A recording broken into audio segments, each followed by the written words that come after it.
Have your RV curtains broken?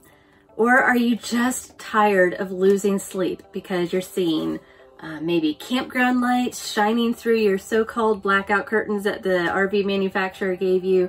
Or maybe it's the 5 a.m. sunrises of wherever you're traveling. Either way, you gotta get a good night's sleep and you gotta keep the light out from the windows in your RV. Now, instead of ordering super expensive like custom curtains, you can easily DIY them, which is what we did. All you need to do is modify a blackout curtain panel, do a tiny little bit of sewing, tiny little bit, and you can make your own blackout curtains that will keep out the light and help you sleep better tonight.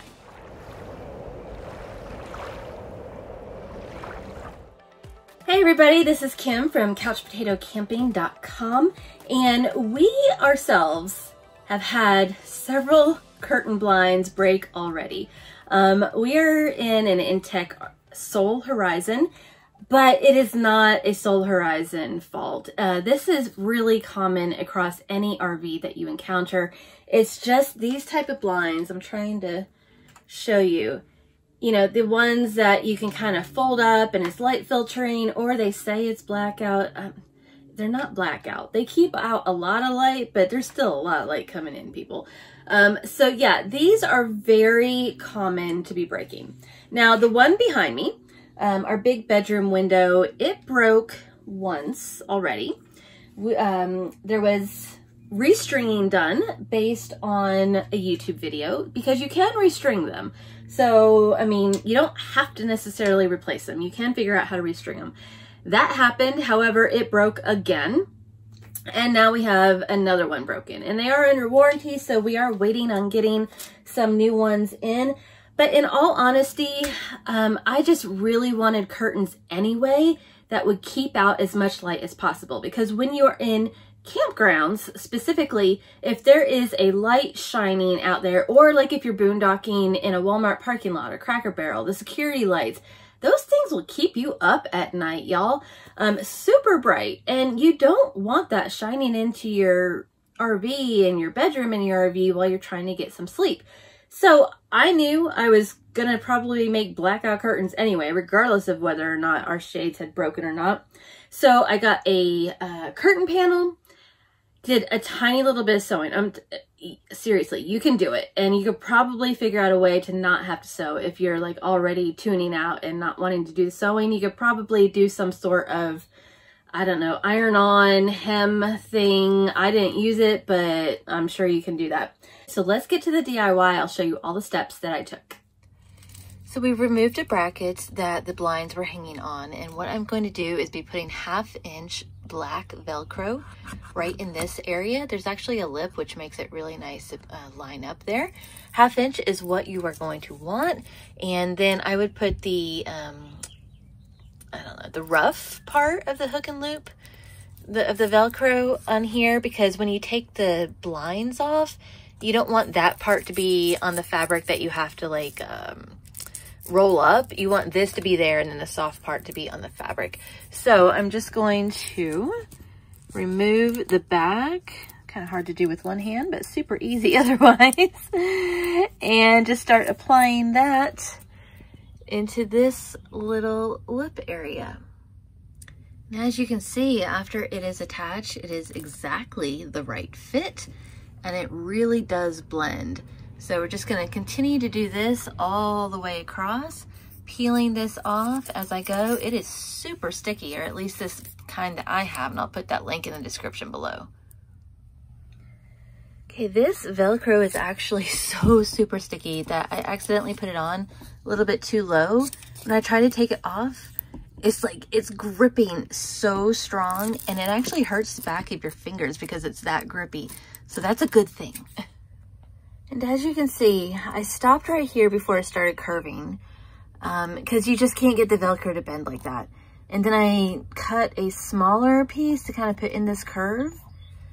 All right, so the softer part of the Velcro I'm going to attach now. I am going to leave on the backing for now until I go ahead and cut all the strips.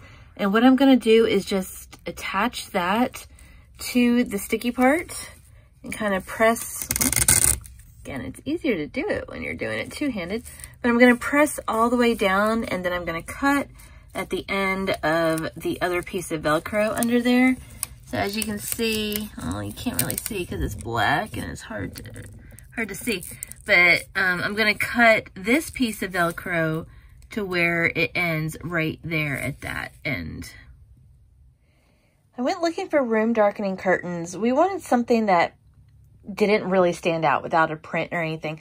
So found this one at Target, I think under 10 bucks, and it's gonna go really good against the wall. And I just love that. So it is super room darkening. We're gonna cut this up and make a panel. All right, and also, we also had to make sure that there was no pattern because this is one panel and this is the exact width. And you notice that it is not as wide as our window. Now, everybody's windows could be different, so yours could be this wide, and you can do the pattern up and down. But what we had to do was find something that looked fine when it was on its side. And so this is actually just a really great neutral. This pattern works for us. It looks great whether it is this way or whether it is this way, matches the walls. So yeah, and I'm going to use the hem. So on two of the sides, I'm not even going to need to sew any hem. I'm just going to cut and use those existing hems, and I'll show you how I do that. But I just wanted to point that out. It depends on the width of your window as to whether or not you're going to be able to utilize a pattern that is going to go vertically or horizontally. Okay, so at this point I have to jump in and just tell you what I did in order to make these curtains, because you can see they're finished behind me, but when I was filming, we were trying to get everything together so that we could leave very soon. I needed a shade in the back and I just didn't film some stuff.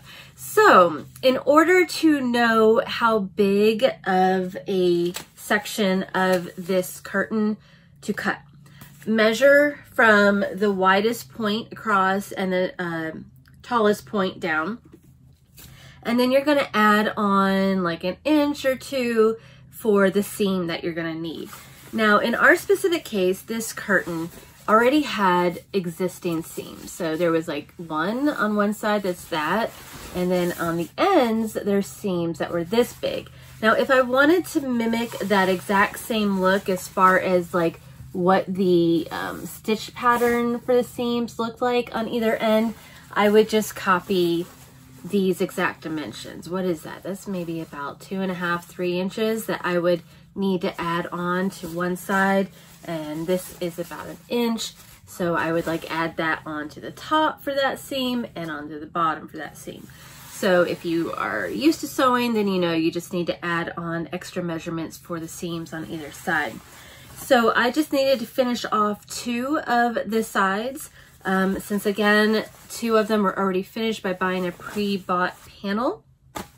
And then once they were sewn, it was super easy. I've mentioned that the Velcro comes with a self-adhesive backing on both sides. We attached a self-adhesive backing to the window frame with one piece of the Velcro.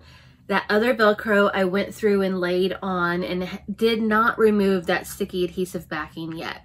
Now, once this entire panel was done, went through, kind of positioned where I wanted it to be, kind of held it up, and then started peeling off the backing and just placing that fabric and kind of pushing it against that self-adhesive, and it sticks really good. This stuff is super strong, y'all. Now, this kind of is a 2-person job, because trying to hold it into position while also peeling off the adhesive and sticking it, because once you stick it, the stuff is so sticky, chances are it ain't coming off. And if it comes off, it's not going to be easy, and it might be doing some damage to your fabric. So definitely try to have this a 2-person job. Measure twice, cut once kind of thing. Like, make sure you know where it's going to go and then put the adhesive on. Now, as far as dimensions and as far as the look of my curtain, I'm not sure what happened, because I swear I cut right and measured right. I really, really think I did. But because I had taken this curtain right out of, or the panel right out of the package, you can see like there was a lot of creases and a lot of folds. So I knew I wasn't going to iron it after I was done. So I steamed it with a hot steamer before I started sewing so that all of those creases would be gone. And I have a feeling that the hot steam shrunk the curtains a little bit. And because ours are barely fitting, like we were having to pull it and really make it fit, when I had measured that there should have been way more overlap, like on the top. You can kind of see how the black part of the window frame is peeking through. I had measured so that it was like an inch overlapping that. I don't know. I could have cut wrong. I could have measured wrong. It could have been the steam though. So if you are going to be steaming it or ironing your fabric, especially if you plan on washing these at any time, do all that first before you measure, and then you don't have to worry about it. All right, so this is where the original thing was. Like I said, it should have been overlapping that. I had measured it to where the curtain should have been looking like that and covering that, but that didn't happen. So it shrunk, I don't know. But how does this work? Well, it's working really good because, I mean, we've been using it, and you kind of have to grab around the Velcro and not like, you know, just take it all off at once. I mean, it does help to do it in sections, but it is working good, except for the case in point.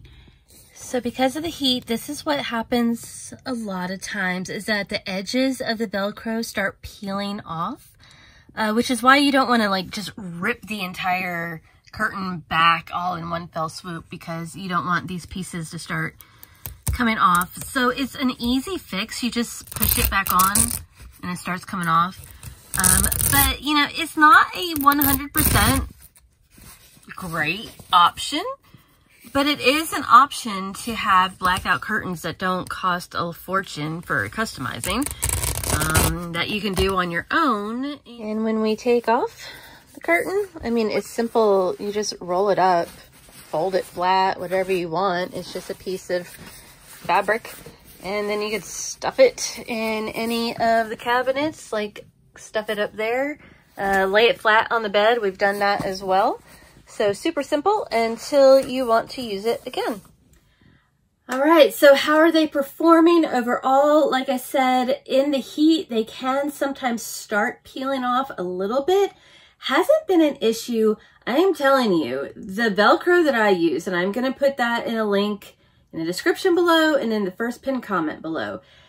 It is insane how sticky this stuff is. I mean, like, it'll start peeling off a little bit, but it goes back on.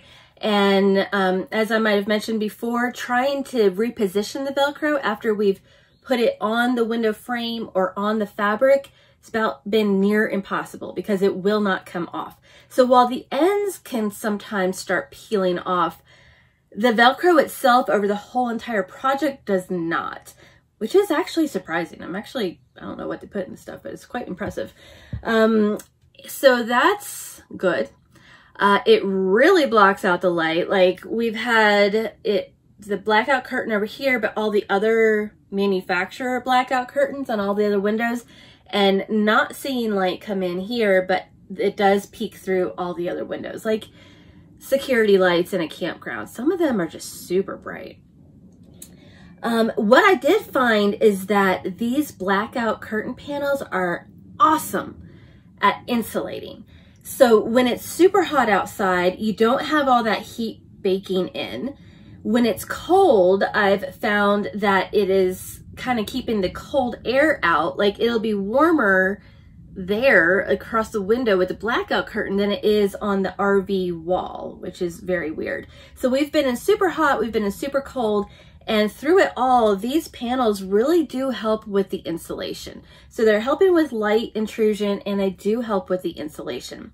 Now, in all honesty, we do not remove this blackout panel every night. Like, our travel pattern tends to be like going one different place a night, so there's not really a need, or going into a campground where I wouldn't want to see what's behind me, or I don't want anybody looking in. So we don't remove it every night, although it's not a problem if you do. And especially if you're going someplace and you're gonna have like a great view and you're gonna keep those curtains off for like 5 nights anyway, it's really nice to have something like this so where you can have it on there and maybe for storage purposes, like while you're storing it in a driveway to keep the heat out.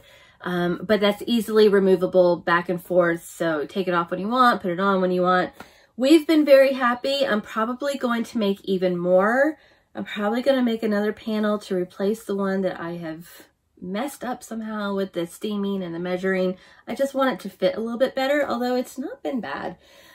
So yeah, highly suggest it. I'm going to have a blog post. Again, I'll put that description and the link below, pinned comment below. I'm going to put that link in the description below and in the pinned comment below. So if you want to like take your time and look at it, go ahead and click on those step-by-step photo tutorials.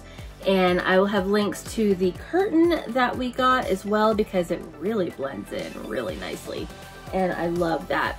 So yeah, if you like it, leave us a comment in the comments below. If you've done something similar, we'd love to hear it as well. And if you are just now finding our channel because you love camping DIYs, please do subscribe. We'd love it. We're a new channel and trying to grow, and we got so much more coming. So it would make us happy if you went ahead and hit the subscribe button and hit the like button if you like the video. So until next time, everybody, happy travels. Bye-bye.